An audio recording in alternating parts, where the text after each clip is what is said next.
Don't give up. You've come too far. Written by Alandra Abrams. Sometimes we don't want to try something someone else did because we are afraid we may not have the same results. Still, we must try and don't look back. God is always willing to bless those that try, give their all, and follow His commands.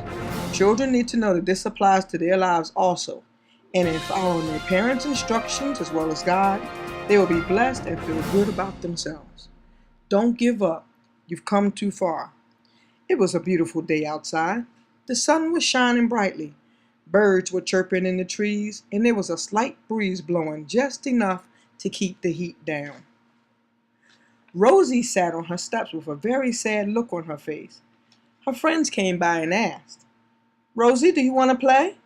She answered, "No, not today." They responded, "Why? Is everything okay?" Her friends loved her name and never had a problem remembering it. Whenever she would laugh, smile, or cry, her cheeks would turn a bright rosy color. That is why her mother named her that. She told her that the moment she was born, she cried on her first breath and her cheeks turned really red. So her mom said she would name her Rosie. Rosie began to cry. Her friends gathered around her and began to ask questions. "Are you hurt? Are you sick? Did someone do something to you? Did we do something to you?" Rosie just kept crying. With all of the commotion outside, her brother Rocky came out to make sure no one was hurting his sister. "Hey, leave my sister alone," he shouted. They all backed away and said in unison, "We didn't do anything to her." One of the friends stepped up to the brother and replied, "We were just trying to help Rosie feel better.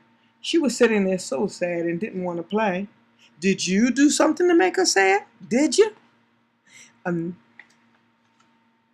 At first, Rocky got angry over the accusation.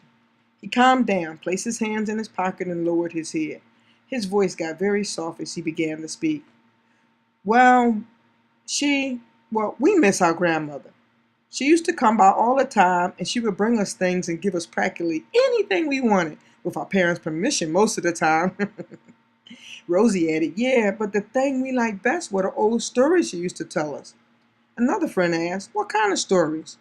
Rocky replied, "Old Bible stories about things that happened back in the day."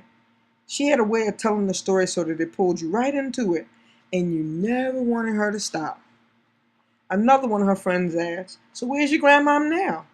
Rocky replied, "We don't know. We heard our parents talking on the phone the other day, asking whether she was going to be all right, and that they were praying for her to get well soon." Rosie added, "But they never said anything to us." Rocky said, "We even heard them praying in their room for her. So we went to our room and prayed too. I even went to school and asked my teacher if she would pray for my grandma, and she did it right there." A friend replied, "Wow, that was nice of her." Rocky said, "Yeah, I know." A friend asked, "So what kind of story did she tell you? Can you tell us one?" "I don't know," Rocky asked. "You don't come this far, don't stop on us now. You got us curious." Rocky shrugged his shoulders and sat on the step to think. "I don't know if I can remember it all." A friend replied, "Oh, you can't leave us hanging. You can do it." Rocky started, "Okay, here goes. But don't be upset. It is not like my grandmom does it." They gathered around the steps to listen to Rocky tell the story about Lot and his wife, Sodom and Gomorrah. Rocky was so involved in telling the story that their friends were so attentive that they never noticed the white car that pulled up. The person inside the car slowly walked down the steps toward them, careful not to disturb the little ones. The person listened to the conversation, and a big, broad smile came across their face. As Rocky was coming to the climax of the story, the person in the car began talking, picking up the rest of the story. All heads turned to see who it was. Rocky and Rosie shouted with glee, but Grandma placed her fingers to her lips to quiet them and continued with the story. They smiled and moved closer to Grandma as she gave the conclusion of the story. "So, children, this is what I have to say. When God and or your parents tell you to do something, go ahead and do it. Don't look back. Don't turn around with a frown. And don't give up. There's a blessing waiting for you at the end. Besides that, that's just too much salt to eat. Now, can I have my hugs and kisses with something to drink?" The children laughed. They all jumped up and down. Rosie's friends were so glad to see her rosy cheeks again with a smile. One of the friends said, I'm glad your grandmom is all right. Thanks for the story, Rocky and Grandma. Another friend asked, can we come by later and hear some more? Grandma replied, sure, but right now I want to spend some time with my growing up grandchildren. They waved goodbye, and Rocky and Rosie stand on each side of grandmother to help her up the steps, laughing and talking. Although she really didn't need any help, she let them think so.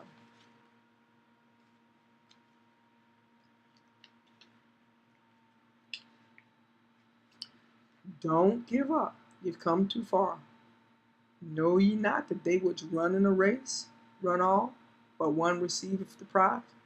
So run that you might obtain. 1 Corinthians 9:24. But his wife looked back from behind him, and she became a pillar of salt. Genesis 19:26. Keep it moving and don't look back. Alandra Abrams has been writing poems and short stories for the Wear the Cross National Ministry since the late 1980s. She has won awards for her poetry through the International Society of Poetry and a recording contract. This is something that she does in her spare time. Her profession is as a middle school music teacher in the Philadelphia Public Schools, where she has been teaching since 1989. She has been at the same school for over 18 years, where she instructs 3 choirs, guitar and keyboard classes, and telecommunications. She sponsors a praise dance team that has performed in the Tri-County area and coaches the school's track team that has successfully qualified and competed in the well-known Penn Relays consecutively for over 8 years. She recently received her master's in education curriculum and instruction in technology. She also bowls and competes nationally. Her goal is to continue reaching as many young people using the arts, her faith in God, and lots of love. God bless. And remember to keep it moving.